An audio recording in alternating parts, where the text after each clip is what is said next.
Hey Guitar Fam, how's it going? It's Nate here, and obviously we're learning the solo to the Beatles song Let It Be. This is kind of long overdue, and it's the first of many videos here on YouTube that are coming from requests from the Guitar Fam survey that we sent out earlier this year. So be looking for a lot of cover songs, easy songs, regular songs, and guitar solos. Those are the three main categories. Anyway, if you're having a tough time with any of the foundational stuff that's going on in this solo, or any of your playing for that matter, head over to guitarfam.com and create your complimentary account. You'll be able to go through the first module of all of our premium courses, and there are now monthly and annual premium options, so you can choose one of those if you want to go through all of the premium courses. Okay, just to let you know, we do have the jam track and the tab for this song, so you can head to guitarfam.com and download those resources to make learning a little bit more fun for you for this solo. This is a really fantastic solo to learn how to use the major pentatonic scale. And when I say major pentatonic scale, you may be thinking something a bigger shape like this.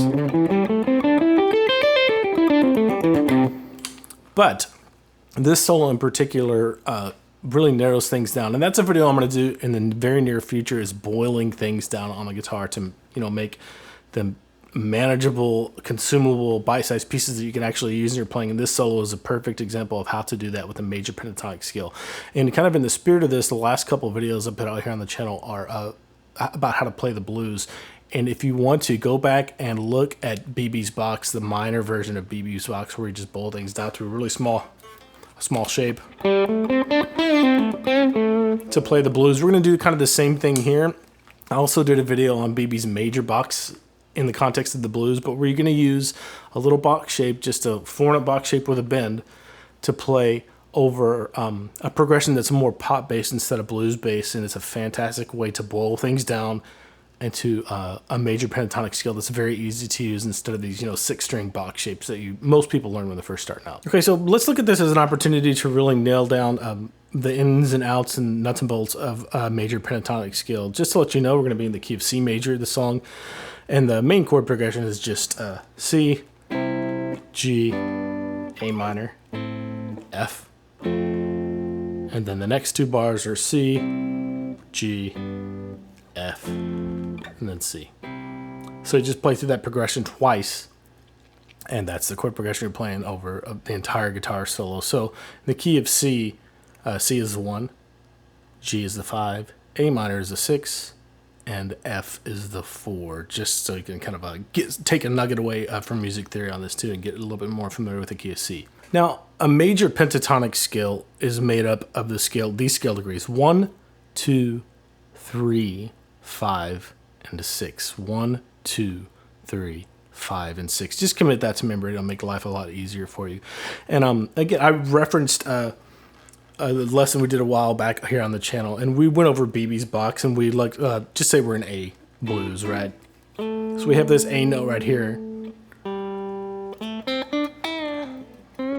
and we were using that box based on the scale degrees to play over 12-bar blues chord changes. So the 1, the lowered 7, the lowered 3rd, the 4, bent up to the 5.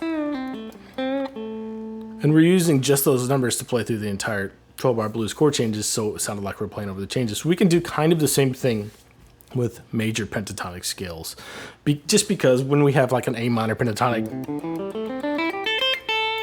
or like what you would think of typically as a C major pentatonic, that's a lot of information, and it makes it really hard to wield it and make really good music out of it. What we did with the blues was we boiled this down to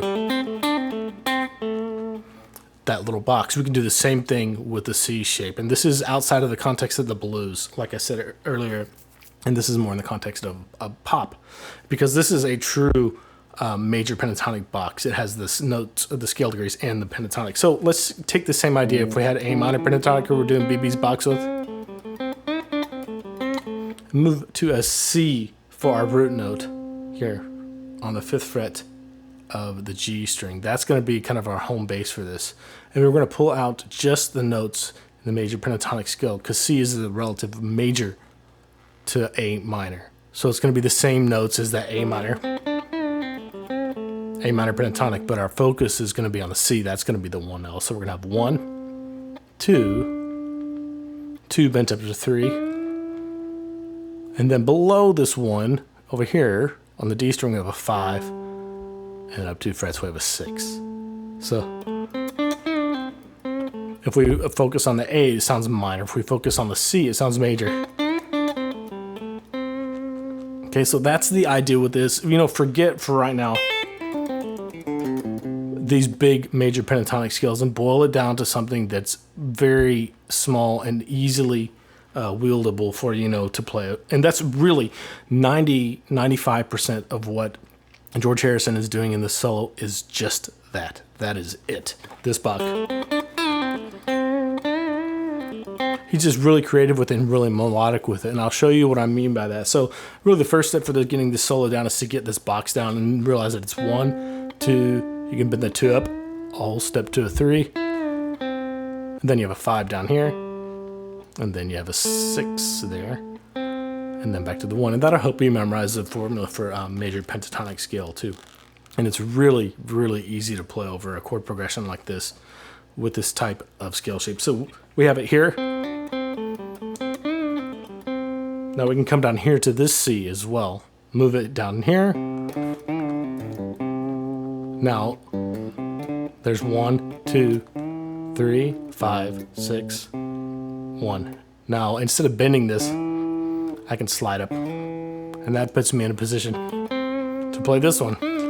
And the same thing here, I can, instead of bending, I can slide. And that puts me in a position to play, to get this C and play this box here. So I'm really only thinking about one scale shape. I didn't once think about a major pentatonic pattern. I just thought.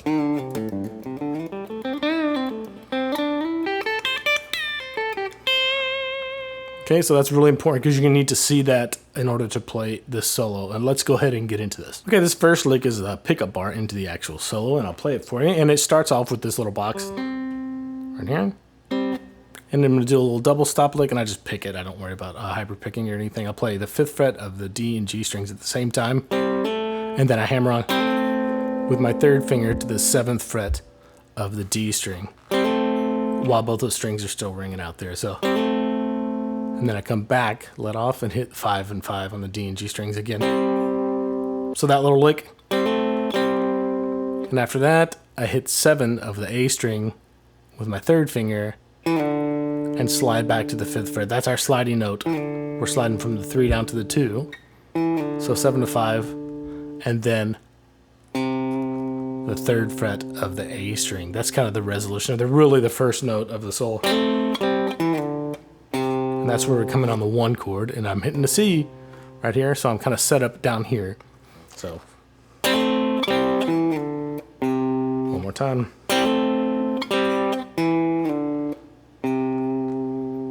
Okay, next little phrase is go back to 5 and slide up to 7. And you're going to see this notated as just a slash in front of a 7. That means slide into the 7th fret from below. So then you have 2 5s on the D string, back to 7 on the A string, back to 5 on the D string. So that whole thing so far.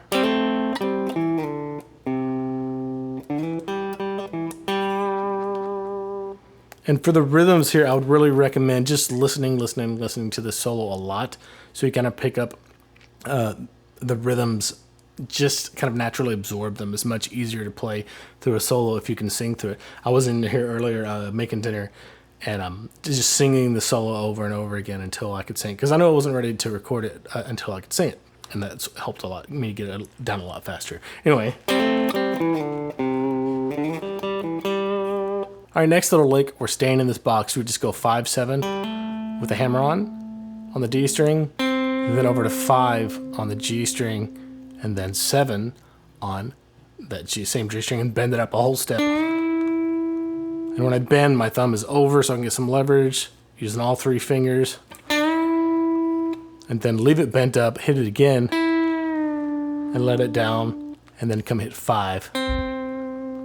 Put some vibrato on it. And then at the very end of that measure, just hammer on to 7. And I'll let you hear the rhythm for that real quick here.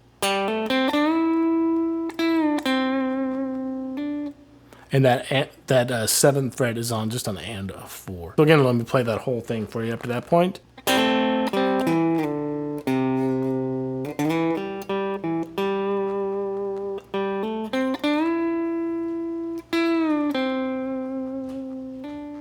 And I'm hammering onto that 7th fret really lightly. He really doesn't hit that very hard. He kind of hammers on whenever he gets a chance here throughout this solo. Just keep that in mind. All right, this next little lick kind of dabbles with the next box up, but I really don't think about it like that too much. I'm just thinking about this C major shape that uses the E bar chord shape, right?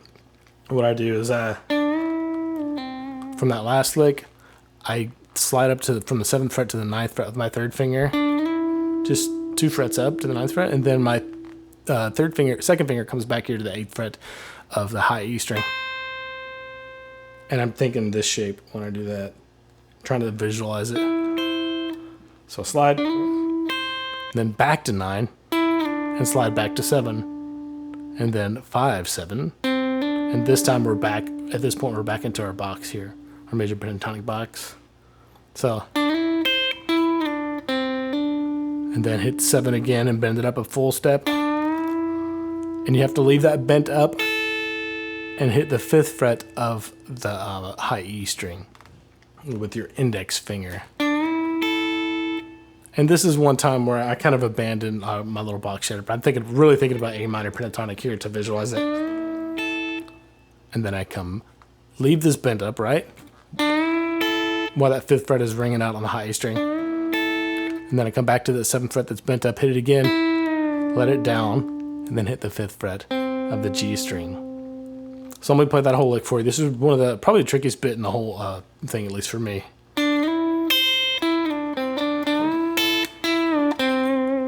And the one thing you do need to just be aware of here is there's an 8th rest on the first part of this measure. So you have 1 E is a rest, so 1 E. Let me do that one more time slower. 1 E.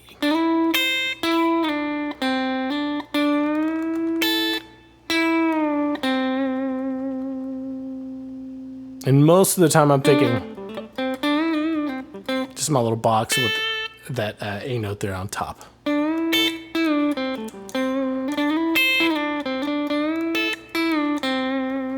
right, from there we go to an F chord. And all I'm doing is thinking about playing this box and shifting back to the one below it. And I go 7-5 with a pull off. And then 7-5 there again with a pull off on the D string. And then I go to 7, slide back to 5 on the A string, and then just go 3, 5, 3. That's a hammer from the 3 to 5 the first time. And again, this is much easier to play if you can sing it.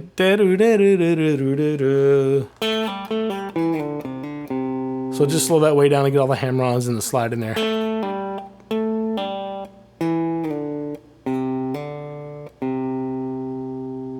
So let me play the last measure in conjunction with this lick just so you can get an idea of what it sounds like. Here we go, 1 E.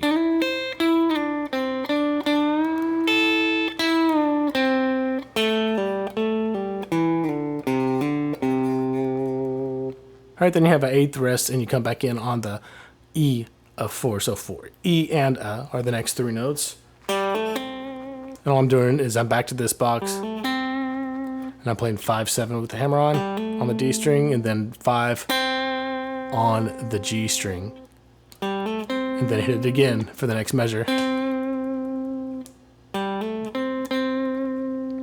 Then back to 7, back on the D string, back to 5 on the G string, and then slide up from 7 to 9, and I have that notated again as just a slide up to 9. And then I come over here to the 8th fret of the B string with my 2nd finger, and then I kind of regress or go back here and recapture 7 to 9 on the G string, and then 8 again on the B string.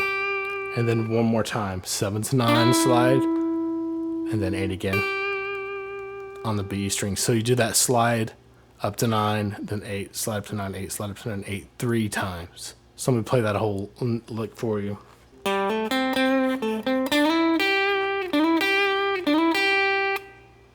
Okay, and from there, I'm kind of investing fully into this next a major pentatonic box shape up that starts on this C.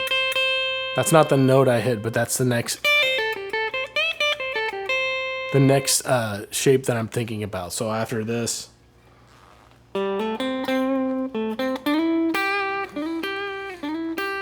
I go to 10 with my third finger on the B string, and then 8, 10 with the hammer on the B string, then over to 8, 10 on the high E string. And then when you get to 10, you just do a full step bend to there. And then leave it bent up, hit it again, and let it back down. And then 8 to 10 with the hammer on. So let me play that whole phrase for you slowly. And just be aware on the measure with the A minor there, you have a 16th note where he cuts that quarter note off and gives just for a little bit of style. Here you go.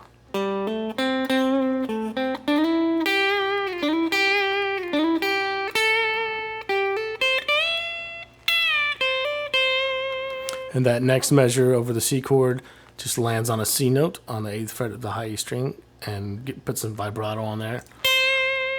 Then there's a little 8th rest there. Make a big shift all the way up to the 15th fret of the high E string. Bend that up a whole step. And that's just over the G chord to finish that measure. And then on the and 4 of that measure, the last little lick of this solo, 10th fret. And we're kind of back here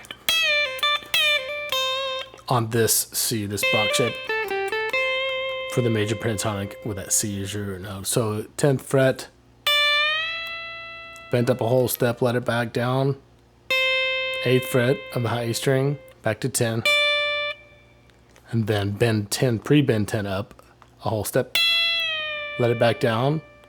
8, 10 with the hammer on, and then back to 8 with some vibrato. So that whole little like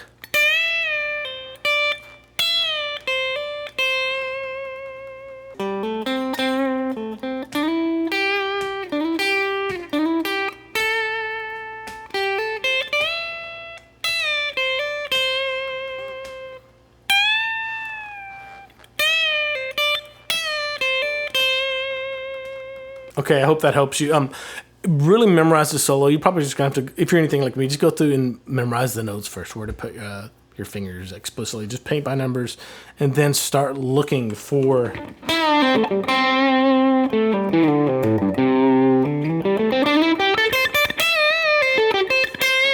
those, that one scale shape that's kind of rubber stamped here,